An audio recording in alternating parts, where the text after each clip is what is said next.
wrongdoers. They shall be drowned.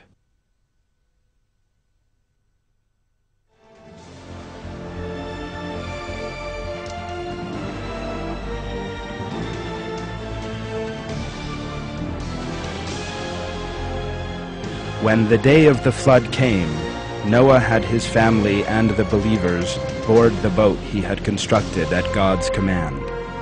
This event is described in these words in the Quran.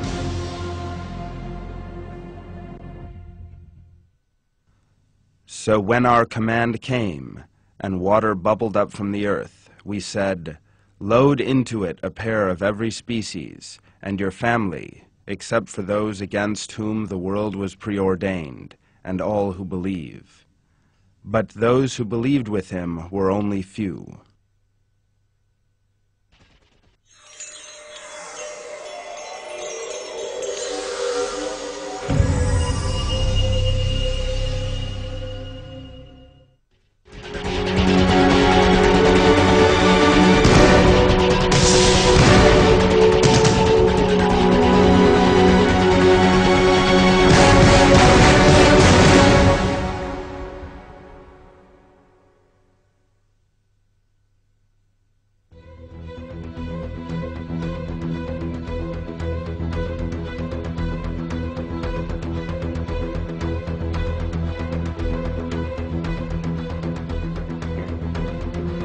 The rain fell with a fierce intensity.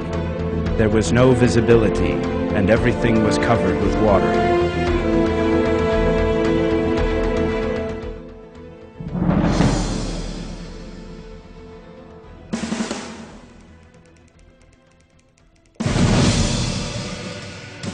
The time of suffering had come.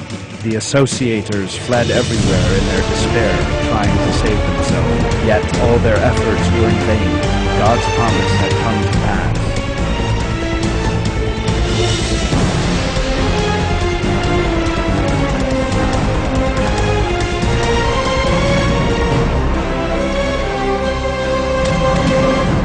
All the unbelievers were drowned.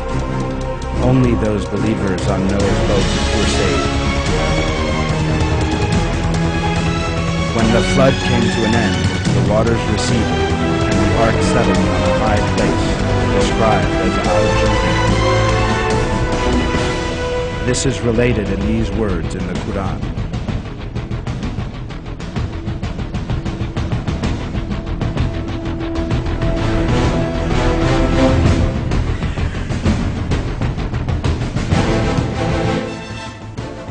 It was said, "Earth, swallow up your water, and heaven, hold back your rain."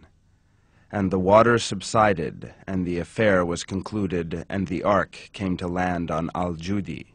And it was said, "Away with the people of the wrongdoers."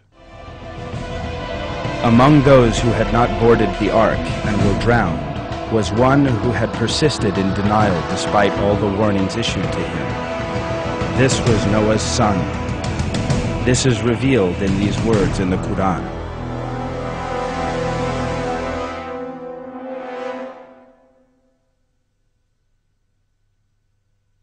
It sailed with them through mountainous waves, and Noah called out to his son, who had kept himself apart, "My son, come on board with us.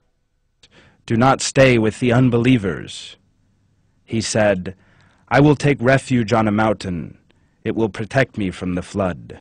He said, "There is no protection from God's command today except for those he has mercy on." The waves surged in between them, and he was among the drowned.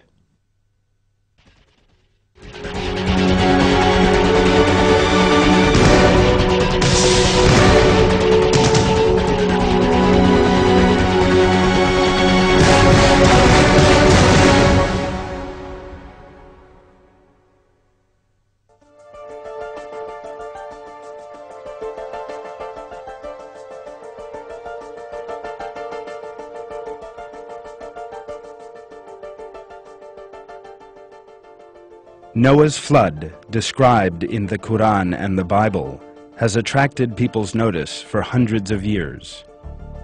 A great many myths grew up around the flood, which were shaped in the light of the cultures of different civilizations.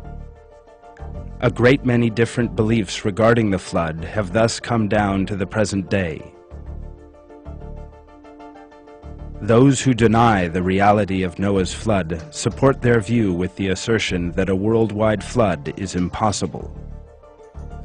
However, that criticism is aimed at distortions in the Torah. The Torah is the name given to the first 5 books of the Old Testament. It contains distortions that say that the flood was a cosmic event and that it engulfed the whole world.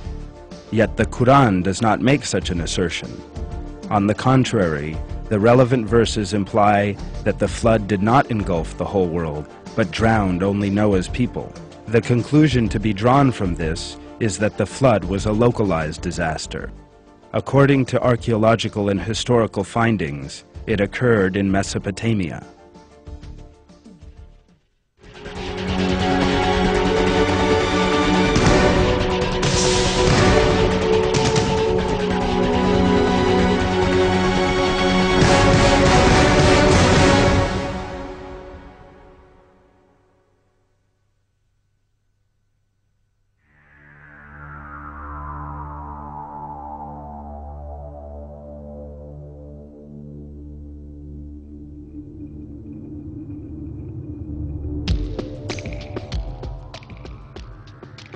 The Mesopotamian plains have been suggested as the location of the flood. In this region flourished the oldest and the most developed civilizations known to history. In addition, lying between the Tigris and Euphrates rivers, this region is a suitable geographical setting for a great deluge. The second reason why this region is regarded as the location for the flood is historical. Astonishing documents can be found in the records of most of the civilizations established in the region. According to these documents, there was a great flood in the region that affected many civilizations at the same time.